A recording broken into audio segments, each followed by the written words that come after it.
So I like to check the academic background of the researchers, and I found Catherine Mason on LinkedIn. She holds a first-class honours degree in sports therapy, graduating in 2017. She's practiced for 2 years as a sports massage therapist, level 4, and she's worked with elite athletes in Super League rugby, distance runners, cyclists, equestrian athletes, rock climbers, and with youth football academics. She's qualified to offer kinesiology taping, muscle energy techniques, soft tissue release, electrotherapy, and pitch side first aid in the clinic and home visits. As well as working with athletes, she works closely with the community and has worked with people with a range of musculoskeletal problems. She's a competitive dressage rider and has completed a research project on core stability, flexibility, and lower back pain in horse riders. She's currently working for a master's degree in riding biomechanics using new technologies. So I feel confident that this researcher has a wide range of expertise and academic knowledge to underpin this paper. Matt Greig is a professor of sports and biomechanics. Let's view the full profile. He's a member of the senior management team in the Department of Sport and Physical Activity, teaching sports therapy programs and actively involved with postgraduate supervision at master's and PhD level. He leads the Sports Injuries Research Group, which includes therapists and biomechanists. His background is of a sports scientist with the Football Association and previously discipline lead for biomechanics. His research interests focuses on biomechanical markers relating to injury risk, most often in the intermittent team sports such as football. So again, this is an excellent level of expertise for this paper. So the paper was written in 2020. I believe that this is Catherine Mason's project for her master's degree. The paper is called Lumbar Spine Loading During Dressage Riding. And quick read of the abstract. Lower back pain is prevalent in horse riders as a result of the absorption of repetitive and multiplanar propulsive forces from the horse. The theoretical construct of the study was that force transmitted by the horse to the rider is influenced by pace. The objective is to quantify the uniaxial loading at the lumbar and cervicothoracic spine during dressage elements. They used repeated measures in a randomized order and performed the data collection in an equestrian arena. There were 21 female dressage riders and each completed walk, rising trot, sitting trot and canter trials. They used a global positioning system unit placed within a costume at C7 and L5, and they collected triaxial accelerometry data in the antero-posterior, mediolateral and vertical planes during each trial.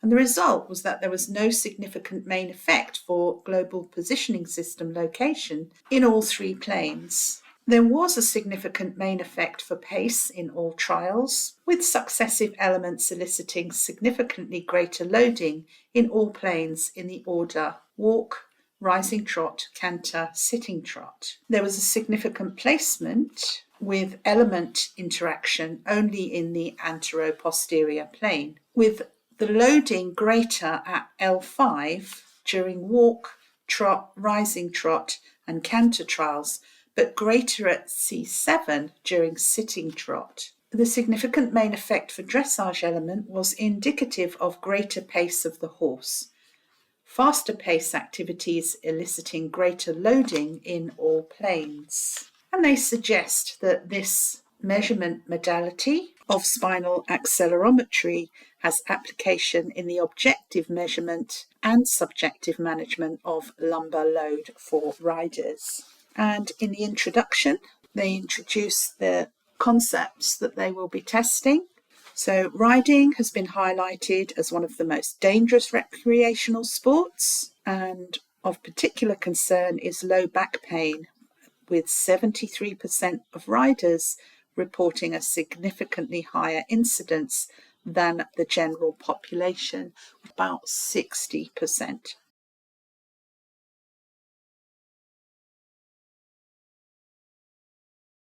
"74% of elite dressage riders competed while experiencing pain, and this was predominantly in the lower back." Kraft et al. Attributed cause of pain to overuse syndrome as a result of repetitive compressive, torsional and bending loads absorbed by the rider. But the authors of this paper critique that because they used magnetic resonance imaging in their study, that it may be considered a relatively inaccessible means of managing load toward an overuse injury paradigm. In other words, how likely is it that you will see this condition in MRI scans? Forces are largely translated from the horse via the stirrup through the lower limbs and ultimately to the spine. So not directly from the saddle necessarily. And measuring this in the stirrup of a riding simulator, insights are offered into the forces transmitted from the horse. But this method offers limited ecological validity. In other words, when you test riders on a horse simulator, how similar is that to riding a real horse? So when they use global positioning systems to quantify lumbar spine loading, it can enable measurement in the clinical or sporting context to collect data for the distance and velocity profiling based on deviations of changes in location, and facilitate the measurement of mechanical loading in vivo, i.e. in the real person. And this has been used in cricket, where lumbar injuries are a primary concern. So you can imagine cricketers and the torsional rotational forces on the spine as either the ball is bowled or as the batsman deflects the forces of the cricket ball when it makes contact with the bat at very high speeds. And this information has been used to consider alternate workload management strategies in young bowlers. And youths in sport is a particular concern of mine because they have not completed their growth and they have growth spurts. Therefore, while they are performing sports functions, their posture may not be ideal at that time. The magnitude of force transmitted from the horse is likely to be influenced by the pace of the horse, so that's already been established, so that the faster the horse moves, the more force is generated. And thus pace is a fundamental consideration in the present study. And this is why they gathered data from walk, trot and canter. Dressage demands moderation of pace while maintaining postural poise. In other words, it's got to look tidy as well as efficient throughout the choreographed routine of varying pace across the elements. But Kraft et al. Reported that it was only in the dressage discipline where riders exhibited alterations of the lumbar discs.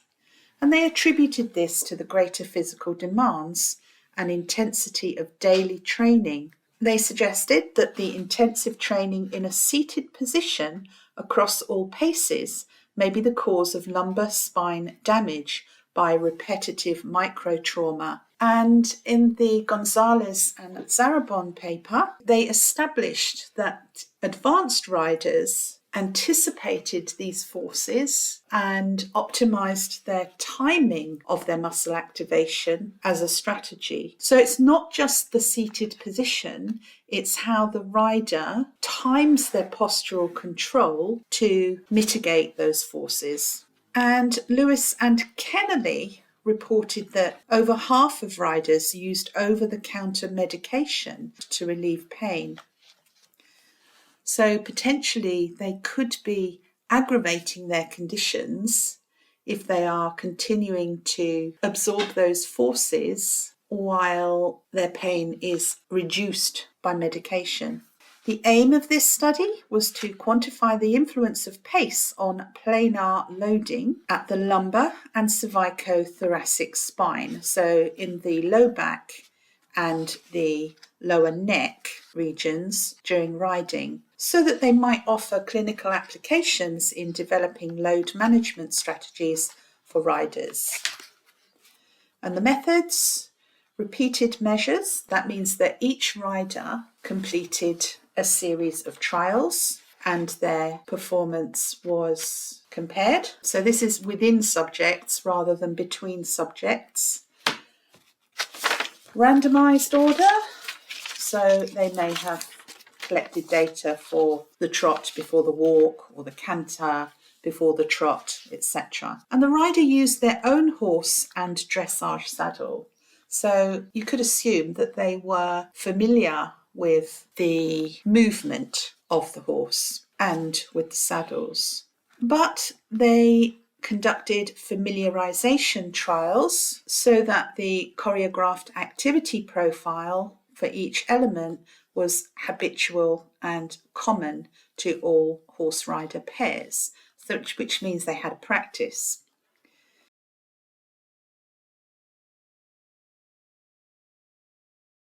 The independent variables were the location of the GPS unit for quantifying loading and the dressage element. The dependent variables were the uniaxial player load in all three planes of movement.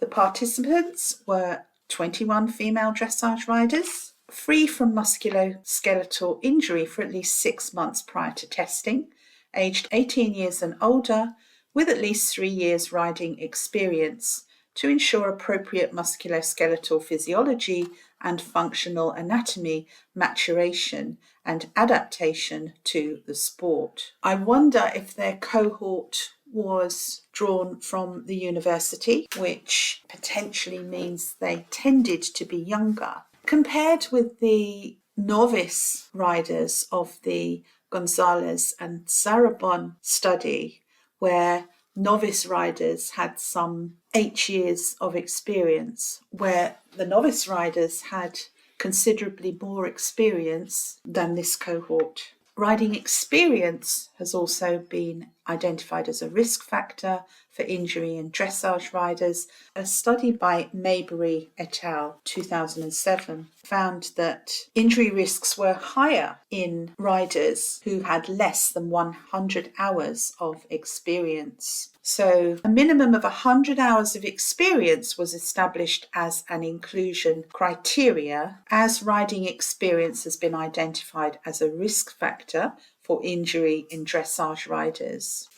All riders had competed at British dressage events, ranging from prelim to Grand Prix, so they had a wide range of skill. Procedures: they completed the familiarization trials, and horses and saddles were self-selected by the riders, and all saddles were dressage specific. They completed a standardized warm-up and wore their own riding clothes in accordance with regulation and to ensure comfort. They used a neoprene vest and belt to house the GPS unit, located at C7 here and L5. And they completed the trials of walk, rising trot, canter and sitting trot in the same session in randomized order, but the duration of each element was consistent. So they performed each element for the same amount of time, which was 60 seconds, with a 20-second analysis window selected to avoid transition in acceleration or deceleration. So they analysed the data in the middle phase of the trial to ensure a steady state. This was done on both reins to acknowledge the potentially confounding variable of dominance or preference, and they rode in a circular riding pattern. There were no lateral movements, which made it easier to compare the data among the participants because they ranged from novice to advanced. To clarify, in this complex study, they collected measurements within 3 planes of movement, which was backwards and forwards, left to right, and up and down, at 2 positions on the spine, the lumbar and the cervicothoracic joint, across 4 elements of dressage gait, which was walk, rising trot, sitting trot, and canter.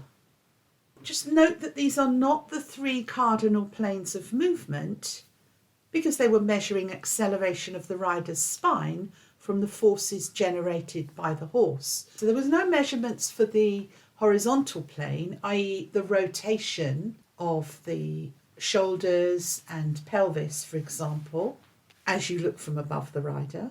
But they included the vertical plane, the up-down bounce that you might see in a rider contacting the saddle and losing contact with the saddle.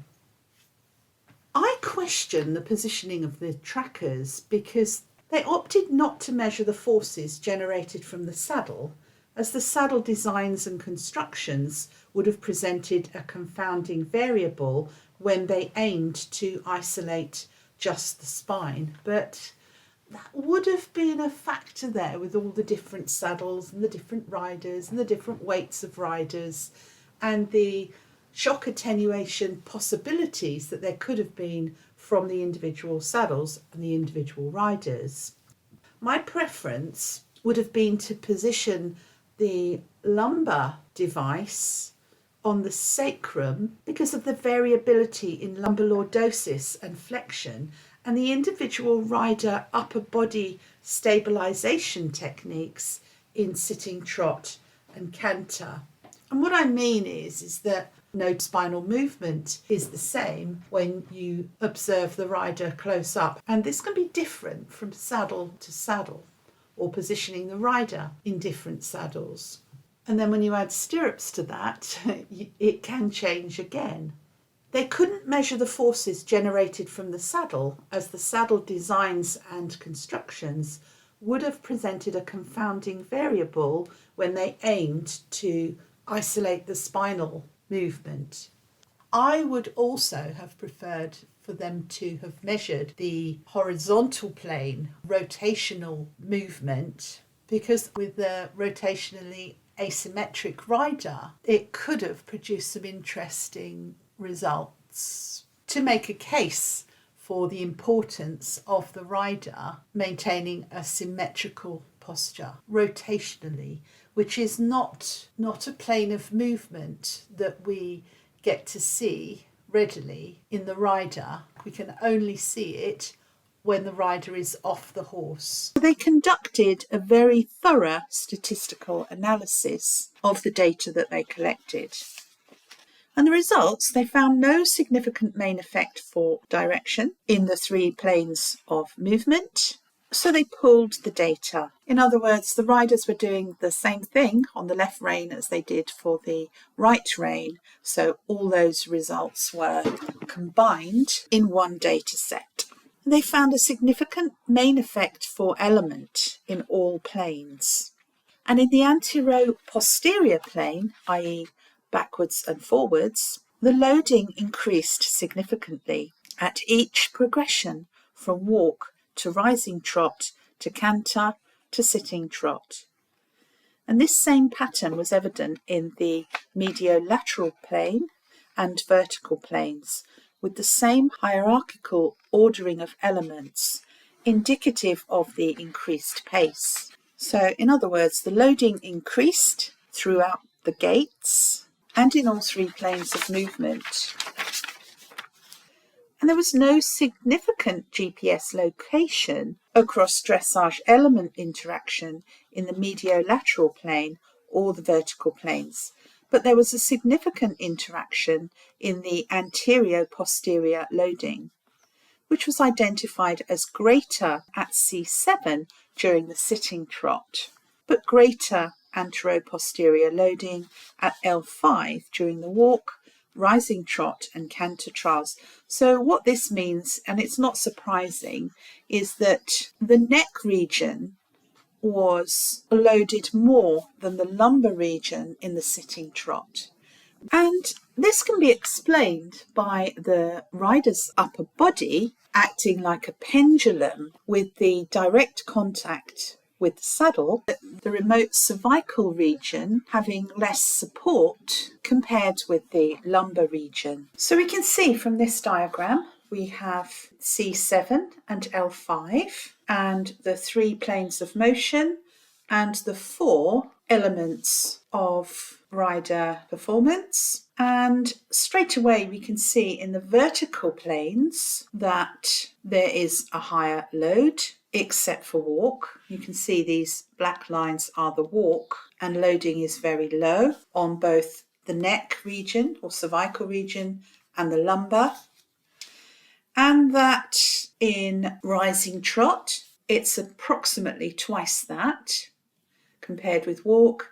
Sitting trot is the highest throughout each gait, except mediolaterally, it's virtually the same. And figure 3, the influence of riding pace and GPS location, or element versus load. So we have for each region walk, rising trot, sitting trot and canter, and this would be the amplitude of the uniaxial contributions represented as a percentage. So in the vertical plane again, we can see that the percentages are much higher compared with mediolateral and antero-posterior for each condition, except in walk, where there is some similarity in the mediolateral and antero-posterior. They reiterate the aim of the present study, which was to examine the influence of pace on the planar loading of the spine during dressage elements, given the prevalence of low back pain in riders.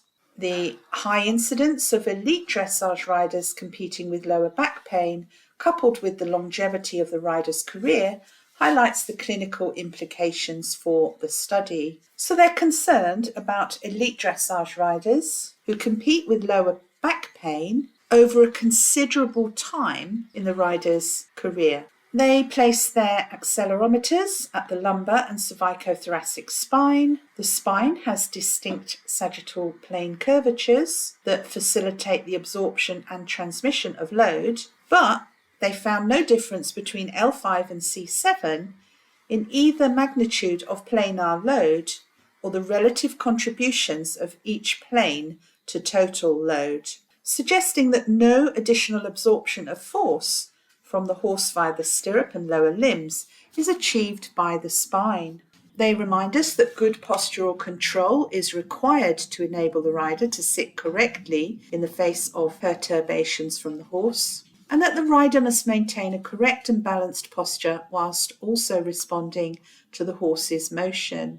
And just reminding you of the Gonzalez and Sarabon paper, suggested that it was timing of that postural control that was more important than the intensity of the muscle activation to stabilize the upper body and accommodate perturbations or forces from the horse.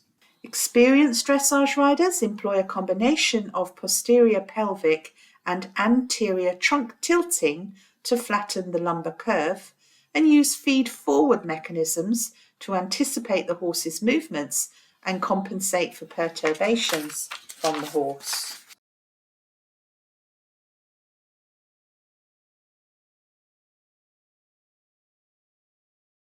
Upper kinetic chain adaptations might also influence the apparent lack of load dissipation through the spine, with dressage riders manipulating trunk position for horse control and pace control to a larger extent than show jumpers and other riding disciplines. So this means that dressage riders are doing something different with their upper body. Increased anterior rotation of the upper body relative to the pelvis has been observed as trotting speed increases, with movements of the trunk and head considered pivotal to riding effectiveness. This is interesting because we did see in the Gonzalez and Sarabon study that the advanced riders used a different strategy of stabilization compared with the novices in the region with head loading. At sitting trot, the rider is subjected to repetitive impacts with the saddle and as each of the horse's feet hit the ground, so that the rider is jolted in all planes. To avoid being unbalanced at each diagonal stride, the rider needs to activate their core and be flexible at the hips in an effort to reduce the lumbar load. So they describe a strategy here of activating their core to reduce load on the lumbar.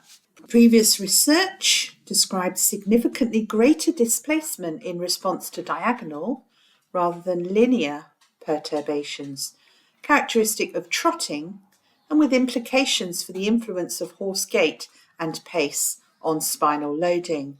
And aspects of this study supported this previous study by the location versus the element interaction in the antero-posterior plane. And while AP loading was greater at L5 during the walk, rising, trot and canter trials, the sitting trot was associated with greater AP load at C7. So again, they've come back to sitting trot and greater loading of the cervical region. Trot can be hard for the rider to sit because the horse drops between beats and bounces up when the next pair of legs strike the ground. So it's difficult to control loading by maintaining a contact with the saddle when the horse is double bouncing for each stride, for example. And the rider can be jolted up and out of the saddle, we've all been there, and hit the horse with considerable force on the way back down. So this has implications for the horse too, because they may brace their backs, making them even more difficult for the rider to sit to the movement as they anticipate an increase in force from the rider. And differences in trunk and thigh angle between impacts of the horse's diagonal limb pairs have been reported during trot, which were not apparent at canter. And there is previous research showing that differences in trunk and thigh angle between impacts of the horse's diagonal limb pairs have been reported during trot, which was not apparent at the canter. And this highlights postural changes between limb impacts in trot. At sitting trot, all the forces pass through the seat, yes, because of the contact with the saddle, whereas in the rising trot, the rider stands up and down from the knees, rising up and down with the horse rather than impacting with the horse at each stride. So the difference between sitting trot and rising trot is that the forces pass through the seat, but in rising trot, they pass through the knees, and you might argue the ankles. While greater force at the stirrups has been observed in the rising trot, saddle forces are greater at sitting trot, with greater player load exhibited in the sitting trot in the present study. The greater AP loading may reflect compensations from the upper kinetic chain to tolerate this demanding seated position. So in other words, because the rider is seated, postural control of the upper body is at play, whereas in rising trot, this is bypassed because the rider only makes intermittent contact with the saddle seat. Loading in each plane was significantly influenced by the pace of the horse, increasing successively in the order walk to rising trot, supporting previous research that identified the force acting on the horse's back increased with riding pace. So both the horse and the rider experience increased loading as the pace increases. Walk had the lowest loads in each plane, which we've said, and is the slowest of paces. And they'll alternate between having 3 or 2 feet on the ground, unlike the other paces which only have 2 feet or 1 foot on the ground. At canter, the horse uses a single hind leg to propel itself forward prior to the next beat, where the horse catches itself on the opposite hind limb and both front legs. So 3 limbs are used to stabilize the movement. And a final beat where the horse catches itself on one front leg, opposite to the propelling hind leg. Sitting trot elicited the greatest loading in all planes. They're reiterating that. The explanation they offer is that at sitting trot, the forces exerted on the rider are not unidirectional, i.e. they are directed at the rider in more than one plane, and they're hard to predict. They also happen fairly quickly as well, making maintenance of the seated equilibrium more challenging. But at the rising trot, the rider moves up and down out of the saddle and is not in the saddle long enough to be exposed to the repetitive impacts experienced at sitting trot. The rhythm is easier to predict than at sitting trot, allowing time for the active subsystem of core muscles to provide dynamic stabilization of the spine and attenuate transmission of forces up the spine.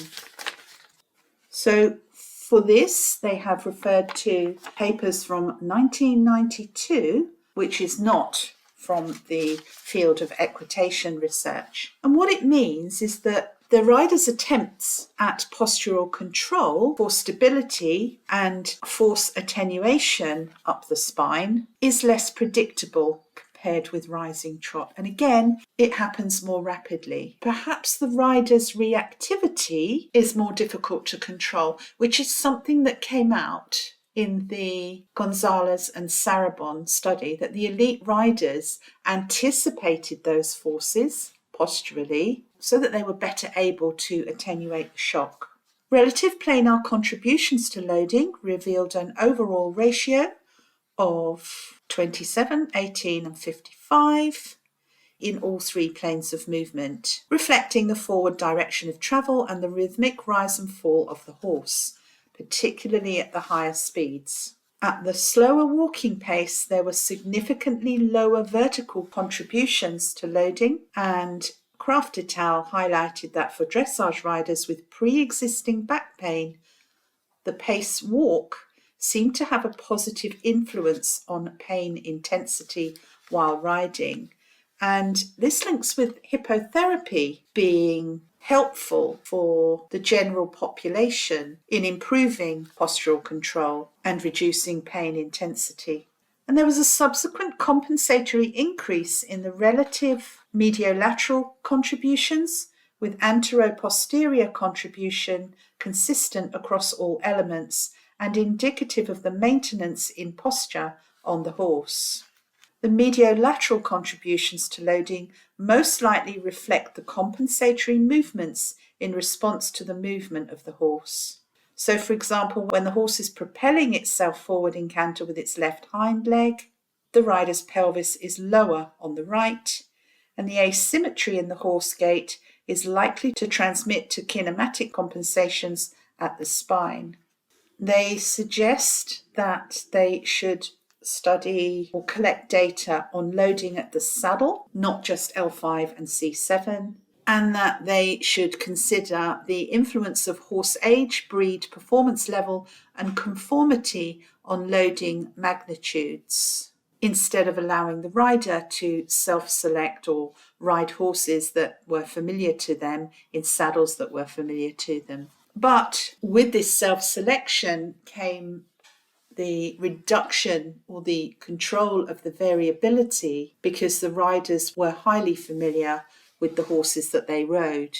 Saddle fit might also influence loading magnitudes, And this experimental method might help to inform saddle design for both horse and rider. So in other words, collecting data from C7 and the lumbar from the cervical and lumbar regions may inform saddle design and construction. That is, of course, provided that the rider fits the saddle in the same place in horizontal balance as the fitter intended it to be. And they considered different arena surfaces, and the present study standardised arena size and surface, but they noted that the impact of different surfaces on loading is worth considering. And the same methodological paradigm might also be applied to other equestrian disciplines, and to more closely examine associations between spinal loading and movement screen disorders.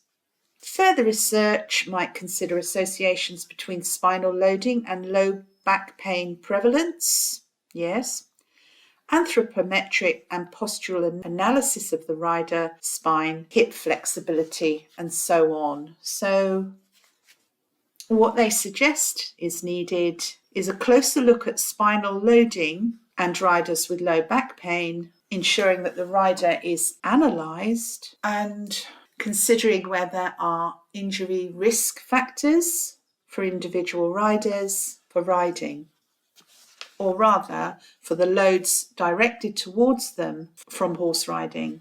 They conclude that the prevalence of lower back pain in dressage riders is of concern, and that their methodology provides an in vivo method for quantifying lumbar spine loading while riding. Loading was not sensitive to rain or to location of the triaxial accelerometer with placement, therefore advocated at the closest proximity to the injury site.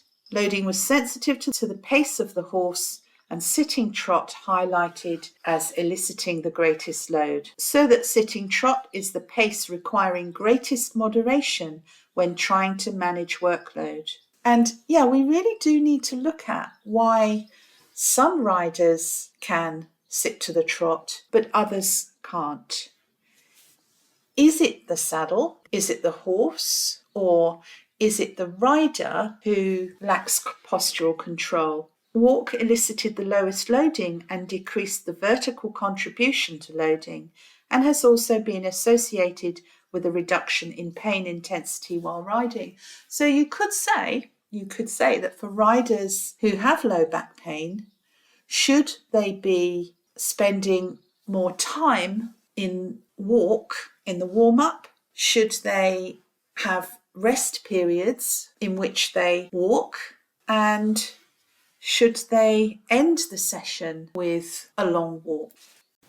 To summarise, the aim of this study was to investigate spinal loading in 3 movement planes, which were front to back, side to side, and up and down, which occurred in 2 regions of the spine, upper and lower, across 3 gaits, walk, trot and canter, which had 2 trot conditions of rising and sitting. The study was founded on the high prevalence of low back pain in riders, reasons for which are varied and undetermined. The researchers had a very high level of expertise underpinning the study. There were 21 dressage riders riding horses which were highly familiar to them, including their saddles, which were all dressage.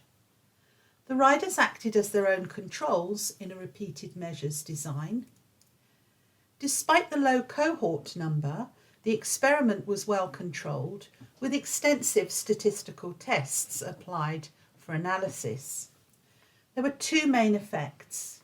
Firstly, across all conditions, acceleration of the rider's upper body increased linearly with pace of gait. Secondly, lumbar spine loading was greater compared with the cervical spine, except that for sitting trot, increased spinal loading was greater in the cervical region.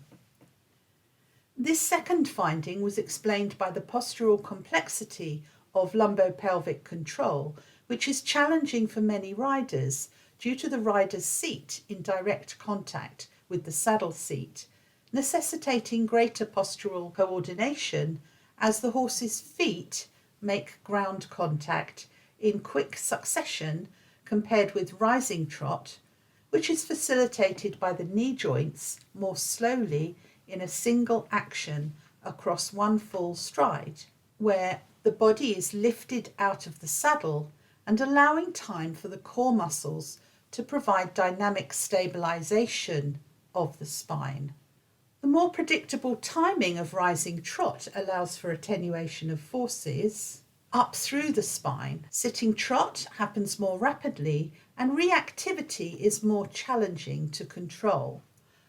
I would have preferred the lumbar device to have been placed on the rider's sacrum to control for variability in lumbar curve, which is more pronounced in females, and the variability in the rider's spinal movement with their pelvis in contact with the saddle at the higher paces of gait. The researchers anticipate that their findings would assist practitioners in a clinical setting to prescribe solutions for riders to mitigate low back pain while riding. This could influence saddle design or saddle flocking, saddle pads, which may attenuate the forces of the horse's movement up through the rider's spine for attenuating there.